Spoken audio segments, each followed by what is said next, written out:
Ano nga ba ang tanong na pinaka-iniiwasan mo na sagutin mula sa partner mo? At eto na nga po ang inyong mga kasagutan, mga kapatid. sabi ni Christina, ang pinaka-iniiwasan kong tanong ng aking partner, kailan mo ko pakakasalan? Oh, parang ano naman yan? Parang may kilig yan. Kapag kayo nang tinanong sa'yo, may kilig. Nga lang, kapag katulad nung caller natin kanina sa H2H Confessions, kasal ka pa pala sa iba, ay talagang kakabahan ka rin. Diba? Naku, ayon sa atin si Jeff na ating caller sa ating H2H Confessions. Kailan mo ko pakakasalan? Teka, kasal pa ako eh. Yun lang. Si Joy Christine Labaclado, sabi niya, ang tanong na iniiwasan kong sagutin mula sa partner ko ay sabi niya, yung hindi na tayo nagkakaintindihan. Tanong ba yun? Hindi yata tanong yun. Ayan, si Mars Lopez na lang, sabi niya, ang tanong na iniiwasan ko kailan ka ba lalayas sa buhay ko? Kailan ka ba aalis? Kailan ba tayo magbe-break? Si Sunshine Tolentino, sabi niya, wala Kuya Poy. Kasi sa isang relasyon, sandali, mag-korbata muna tayo. Seryoso po ang sagot niya. Jeff Batlanggaw, ha? Ano ka ba dyan? Naka-coat and tie ka ba para sa sagot na ito? Umupo na maayos. Ngayon, sabi, wala Kuya Poy kasi sa isang relasyon, dapat handa ka sa bawat tanong na itatanong nyo sa isa't isa.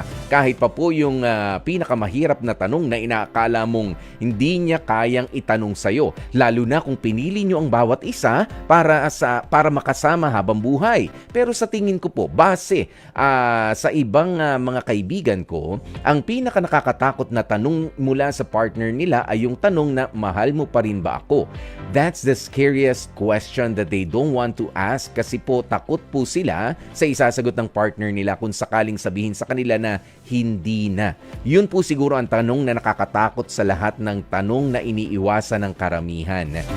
Nako, Sunshine, hindi lang yan. Hindi lang yan. Mas mahirap pang sagutin din yung tanong na, nasan yung sukli ko dito? Sinong kumuha ng sukli kong pinatong lang dito sa lakay? Di ba? Nasa na yon? Tapos ikaw ang nagbulsa. Di ba mahal mo ko? Ba't hinahanap mo yung sukli dito? Bad trip naman eh. Yun lang. At syempre, ang ilan pa sa mga nakakatakot, ha? Ito, pasintabi po, ha? Meron lang nag-PM sa akin. Pinaka nakakatakot na tanong na iniiwasan kong sagutin sa partner ko ay yung sinong umutot? Ano ba yan? Sino yung... Ang hirap naman sagutin yan. Sino ba yung nagpakawala ng masamang hangin? Di ba? Yun naman. Ang hirap. Kahit mahal mo, parang nagpagwapo ka, nagpaganda ka sa harap niya, tapos nangamoy pasintabi po sa mga kumakain, pero mahirap pong sagutin yung tanong na yan. Oo. Ito pa, usong-uso ang mga swimmingan ngayon, mga yayaan, di ba? Yung mga couple na ganyan. Oy, tara, niyayaya tayo ng nung boyfriend ni Rema. Kunyari, meron. Meron na ba, Rema? Meron na, wala pa. Niyayaya tayo. Tara, couple daw tayo. Si Jeff Batlanggaw, kasama rin yung girlfriend niya. Tapos si Sir Ricky Manalo, kasama raw ang kanyang dalawang pamangkin. Dalawang pamangkin. Ayan, diba? Sina Sir Joey. Halika, sama tayo. Ang mahirap pang tanong dyan, sinong magbabayad ng cottage natin? Ang hirap din. Ano ba? Chip in ba tayo? O tayong dalawa?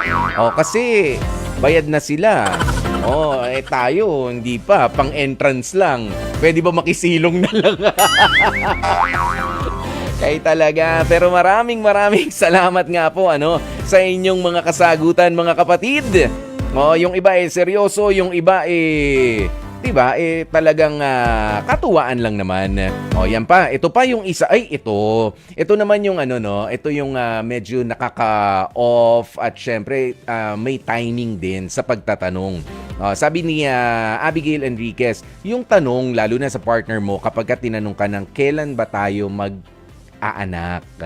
Ayan, yung mga ganyan. It's a serious question na hindi naman basta tinatanong lang. Halimbawa, nagtutupi ka yung mga damit, ganyan. Ay, nako, love, mahal na mahal kita eh. Kailan ba tayo mag-aanak? Parang casual, di ba? Tapos alam mo pa na merong medical condition o health condition yung partner mo, di ba, na hirap mag-conceive, yung mga ganyan. Oo, pero pwede mo naman siyang sagutin kapag medyo na-offend ka sa sagot na yun ng, ikaw naman, yung pag-aanak mahirap yan. Ikaw ba, mahal kita, pero kailan ka ba talaga magtutoothbrush? Diba? Question from Jeff Batlanggaw. Iba, pumapunchline si Jeff ngayon, ha? Ayan, pero mga kapatid, maganda nga ho at meron talaga tayong mga iniiwas sa mga itanong sa atin at lalo na kapag kaya ay usapang mga ex. 'Di ba? Isa naman po 'yan sa mga isa 'yan sa mga katanungan na sa tingin ko, lalo na kapag mahabang panahon na rin o kaya naman ay hindi pala, pagka fresh pa. Oo, na alam nyo may ex yung jowa ninyo, be respectful enough na uminom ng brake fluid naman sa pagtatanong ng ano bang ginagawa nyo? Saan kayo kumakain noon? Ganito ba siya ka-sweet sa'yo? Yung ganyan, yung kino-compare ang sarili ninyo. Maghunos dili kayo. Remember, nagbi-build kayo ng magandang pundasyon ng kayong dalawa lang at alisin nyo na sa equation yung mga ex mo, yung ex mo or yung ex niya. Isa yan sa mga hindi na dapat. Minsan mo na naitanong pero wag nang ulit-ulitin pa. Kasi tapos na yung kwento na yun. Wag nang balikan pa. Ikaw na nga ang pinili. Tanong ka pa ng tanong doon sa iniwanan na nga.